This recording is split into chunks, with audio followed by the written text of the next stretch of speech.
Gabriela Cano.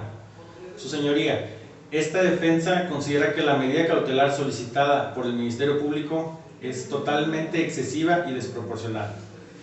En la fracción primera del artículo 168 del Código Nacional de Procedimientos Penales hace referencia al arraigo que deberá tener mi defendido en el lugar donde será juzgado, por lo que esta defensa señala que mi defendido, el señor José Verdoso Parma, sí cuenta con un arraigo determinado en la ciudad de San Luis Potosí, no únicamente por su domicilio, sino por el arraigo familiar, ya que vive en la ciudad de San Luis desde hace 10 años, está casado y vive con su esposa, la señora Josefina Estepas.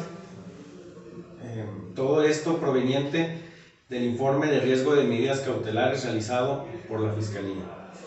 De igual manera, su señoría, el Ministerio Público hace referencia a que por el hecho de que mi representado no cuente con hijos, esto justifica el no tener un arraigo familiar. Dicho argumento, su señoría, no tiene lugar, ya que si nos vamos al concepto de familia que obra en el artículo 10 del Código Familiar para el Estado de San Luis Potosí, hace referencia a que la familia es la unión de dos personas vinculadas por el matrimonio o el concubinato. Asimismo, cabe mencionar que el señor José Verdoso Parma cuenta con una licenciatura en matemáticas, una maestría en cálculo y que actualmente se encuentra cursando un doctorado. Todo lo anterior en la Universidad Autónoma de San Luis Potosí. Esto verificado mediante llamada telefónica a la licenciada Violeta Valeriano, encargada del Departamento de Control Escolar de la universidad ya citada. De igual manera, obra que mi defendido trabaja como docente en la licenciatura en matemáticas misma de la universidad ya citada, misma información que se corrobora con llamada telefónica al señor Francisco Padierna, encargado del Departamento de Recursos Humanos de la universidad ya mencionada. Por lo que es impensable, su señoría, suponer que por el único hecho de que una persona tenga un determinado grado de estudios puede existir algún riesgo de sustracción, como asegura el agente del Ministerio Público. Mismo argumento que es totalmente descabellado, puesto que en ese caso cualquier estudiante o en sí las universidades estarían llenas de presuntos delincuentes. Asimismo, su señoría, en la fracción tercera del artículo ya citado, hace mención al comportamiento que tuvo mi defendido en el momento de su detención, mismo que se notó de manera totalmente cooperativa, no hubo ningún riesgo de fuga ni resistencia. Esto verificado con el aviso del agente captor Cayetano Dones y la entrevista del día 7 de enero del presente año del señor Pedro Mascano, encargado del área de lockers del Club Cumbres. De igual manera, su señoría, señalar, atendiendo a la cuarta fracción del artículo ya citado, no existe circunstancia alguna que justifique que mi defendido haya tenido algún desacato a alguna medida cautelar previamente impuesta, toda vez que en los antecedentes penales que hace referencia el Ministerio Público, mi defendido llevó a cabo un proceso el cual fue de manera totalmente cooperativa, por lo que no hubo necesidad de imponer ninguna medida cautelar.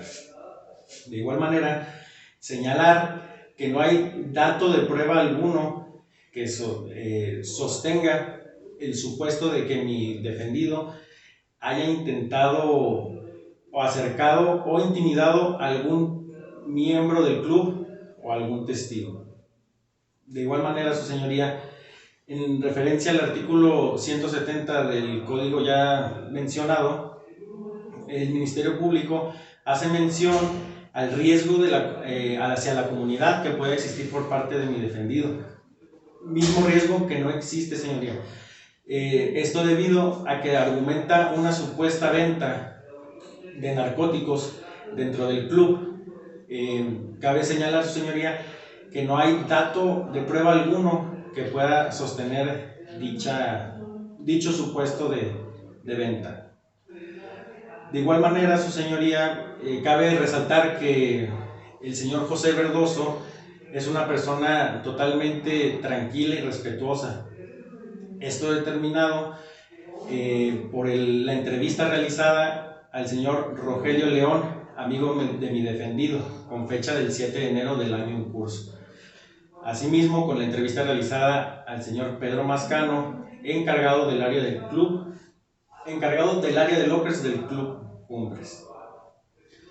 De igual manera, su señoría, cabe señalar que los efectos del auto de vinculación a proceso no conllevan los de una situación de culpabilidad, por lo que al no estar vencida la presunción de inocencia, mi defendido debe de ser considerado como inocente hasta que quede una sentencia fija que señale lo contrario.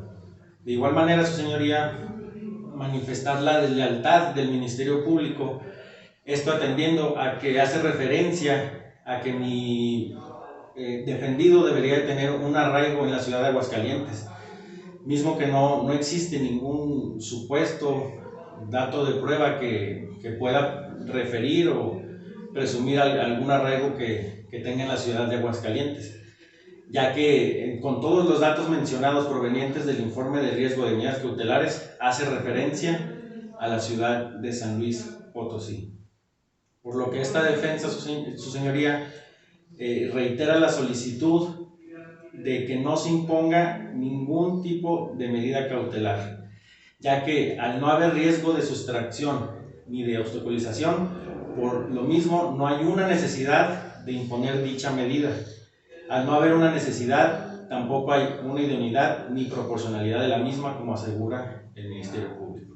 Es cuanto.